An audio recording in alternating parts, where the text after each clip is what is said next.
Hello everyone, this is Pires from Cisco Networking Academy, and today I'm going to explain Chapter 9 or Module 9 for the CCNA1 Module 1.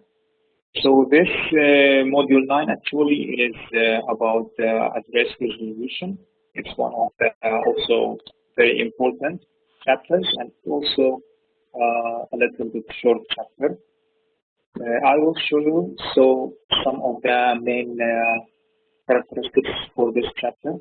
It's mainly about the MAC address and the IP address, what is the differences between them in terms of communication, and what is the role of the IRP protocol, and some information of the neighbor discovery. So let's start. We have these both kind of addressing scheme. One of them is the MAC address, and the IP address. So MAC address actually it is the address that is used in order to deliver the frames for local delivery options.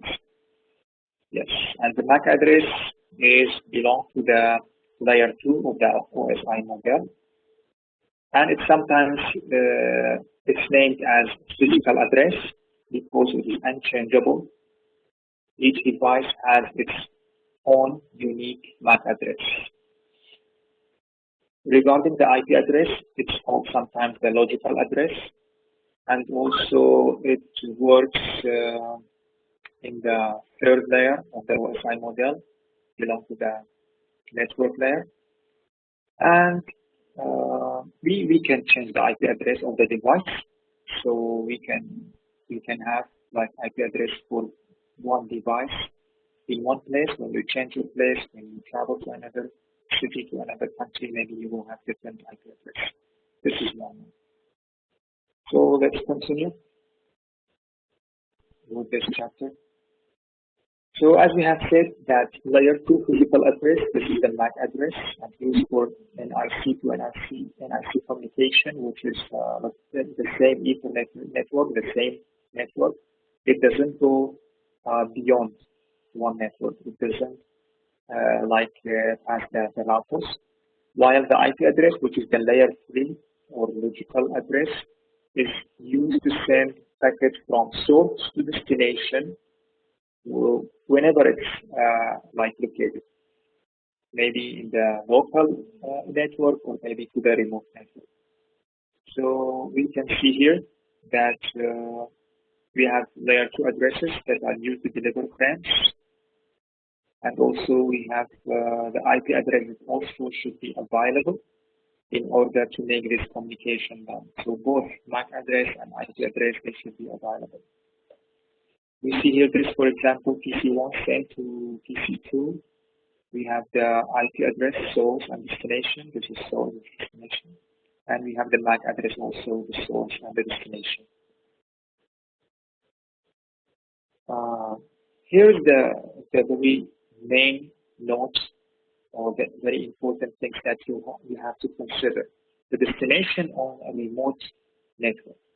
So sometimes you have a computer in one network and it needs to send data to another computer which is not allocated in the same network. It is very way beyond the routers, maybe there's several routers allocated.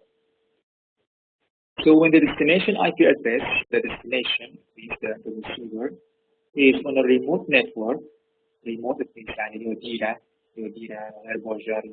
their network. The destination MAC address is that of the default gateway. This is very important. So let's take, for example, this PC. This is the source. This PC needs to send data to the remote computer located away from it, the destination. So just take note here. You have to see that this is the IP address. This is the IP address for the network, for the whole network, and this is the IP address for this PC. So this PC has the IP address 192.168.10.10. Here, this is the source. Where is the destination? Destination, this is 10.10.10.11.10, which is the IP address belongs to this PC. So the source IP address destination IP address, it is as it's uh, available here. While here we have the source MAC address, okay, it belongs to this, but the destination MAC address, it is not belongs to this computer which is located on the remote side network. But it is actually the MAC address of this router. You see on this port of the router.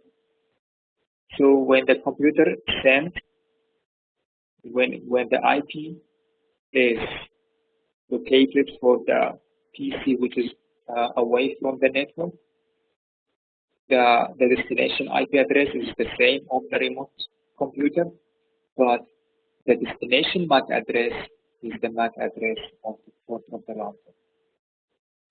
So here is the role of the ARP protocol. Actually, ARP protocol is kind of a table that contains all IP address for all computer in one network with its MAC address. So each computer with its MAC address, it will be listed in a schedule. This is the IRP table. So for one network. So IRP table used with IP version 4, the same thing it's used for IP version 6, but they use this ICMP version 6 protocol in order to do this job of MAC address corresponding to the IP address. Okay. So the IRP table or ICMP version 6, what they do is they put the IP address of the device with its own MAC address for the device. Okay.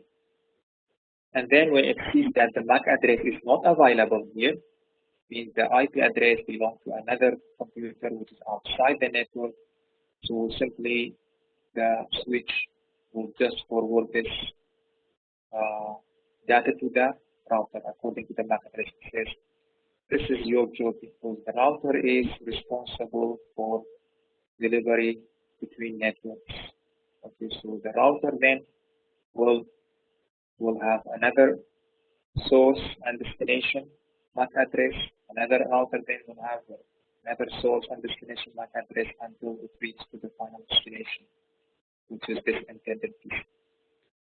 So here is the difference. The source IP address, destination IP address, it doesn't change for the whole communication that is done. But the MAC address, it is changing from each network.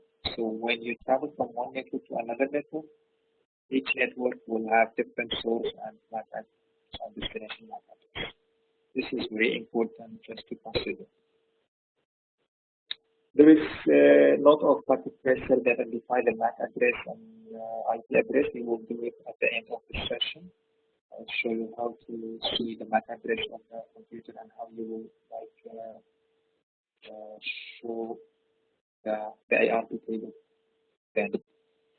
So here is the IRP. Actually, the IRP protocol is the process of making this delivery for local delivery because it should make the MAC address. It should know the MAC address for each computer available within the network. So the device uses ARP to determine the destination MAC address actually of the local device. See MAC address, it's used for the local devices when it knows its IP address. So usually we know the IP address. So and when you send the ping, also you use the IP address with the IRP. They have this schedule of each IP address with its corresponding MAC address. Then they will put it together and they will say yes, this IP address, this MAC address. So they just use MAC address to deliver the MAC. If it doesn't know, then there is a process of requesting the MAC address from the PC. This protocol is done by IRP. So IRP provides two basic functions, resolving IP address to MAC address. So if you know you have the IP address, they will just resolve it. It says this is the MAC address for this IP address. And also maintaining an IRP table of IP versions 4 to MAC address. So it creates kind of tables in order to send the packet or the frame to each computer in this network. So as we have seen here also, it says a lot of information about the IRP function. We will have a lot of practice we can do by pressure. Also, there is a lot of videos that show the role of the IRP, remote communications, and how this, like when it's sent, the as we have seen before, when it's remote communication, and what should be the destination MAC address. So the destination MAC address should be the router, because then the router will take this part of the communication with different source and destination MAC address. This is really important to be reviewed. Actually, it's very helpful for you for more understandable situation. Removing entries from IRP table. Actually, IRP table is not permanent, so this is kind of schedule that could be removed, or maybe after a period of time it will be not available. So it's kind of like this IRP cache. So it means cache. It's not like a permanent memory. It could be available, and after some time it could be not available, or it also could be removed by that instead. So there is the way that you can show your IRP table in the router. You will in the privilege mode, you will just type show IP IRP. In the PC, you will just type IRP/A, and it will show you all the computers which is connected with this switch, and it will like say this IP address, this is the MAC address of this computer, and the type is dynamic. We will also see again how does it work with packet pressure. There is also some other issues with the IRP issues, because IRP sometimes with IRP broadcasting and IRP spoofing, it maybe makes some problems with the security issues, because when there is no IRP available or no IRP table available, or some of the computers missing MAC address, we don't know. So IRP sends usually broadcast requests to all, and in this way, it causes some threats, it causes some poisoning attack, which could be exploited for some undesired actions that may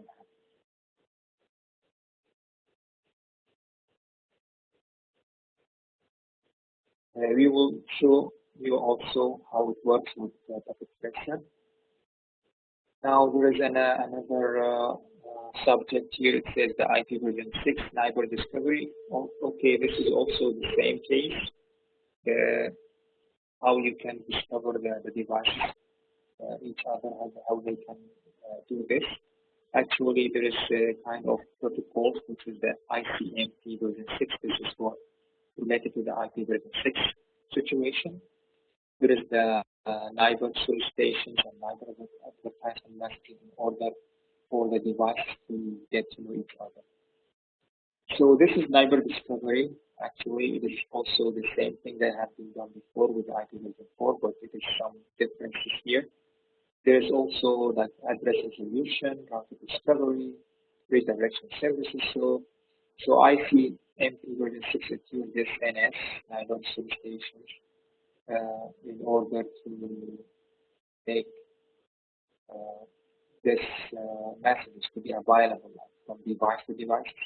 And also it uses the router solicitations for the router advertisement.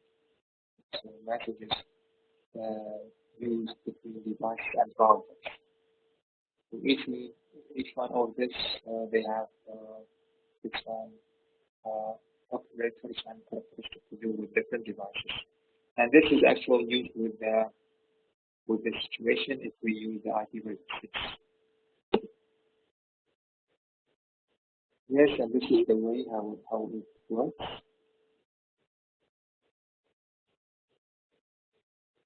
Yes, so module practice. So let's now just practice these things that we have just mentioned before.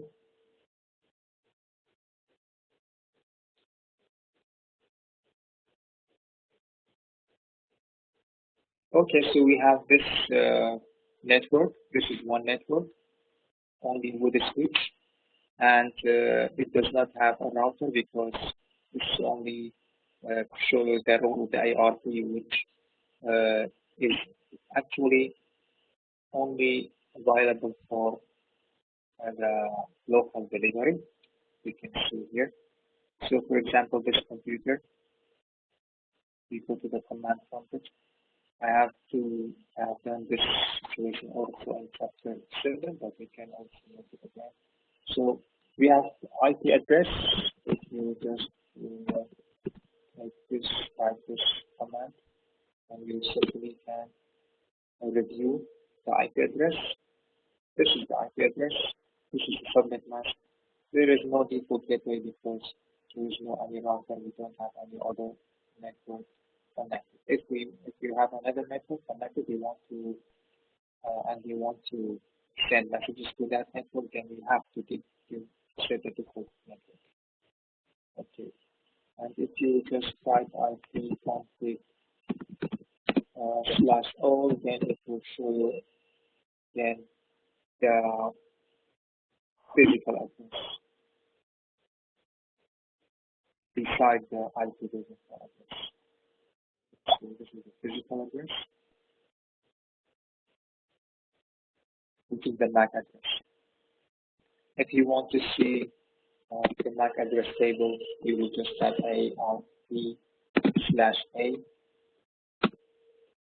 There is no entry found.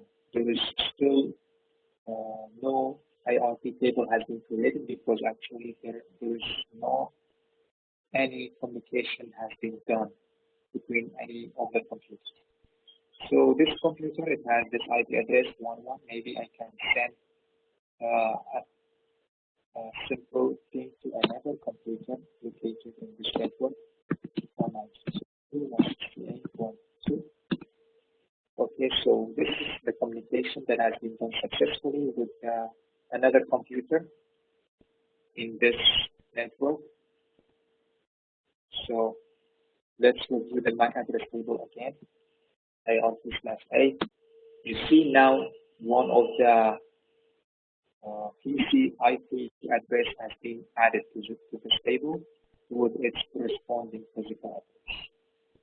So when I send things, so immediately the IRP protocol has just saved this and also have taken this physical address to the table.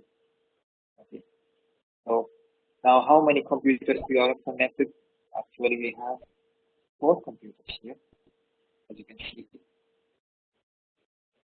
So, but the IRP table this shows only 1. Why? Because still there is no full communications with all other computers on this network. When there is a communication with all of these computers on this network, then the IRP table will be completed with IP addresses and the MAC addresses. Okay, so let's do it. Now I'm going to send an IP address, 192.168.1. If I send to 3, maybe or to 4 or to 2, this is this kind of IP addresses is the unicast address. It will be sent to only one PC. But when I type this 255, this is actually now it says it is a broadcast address, so the IP address will be sent to the whole computer which is connected to this network. So I press enter. So different kind of messages will be just transferred to the whole network. And when the switch see that this kind of IP, there is also specific MAC address led to this IP address, also it's called the MAC address, broadcast MAC address, then switch simply will load it will forward this packet or frame to all connected computers in the network. So finally, in this way, if we review again the MAC address table, the IRP table, sorry, then we will see that this is the all computer that is connected with this piece. Okay, so we have this PC with IP address 192.168.1.1, and there is also 3 more computers that are connected to this PC. They have this kind of IP address 2 and 3 and 4. So this is the main thing about the IRP and IRP table, the MAC address and the IP addresses. There is actually so much more information available in the website and the Cisco platform, so you can just simply review it. And if you have any questions more, because we don't want to prolong the discussion.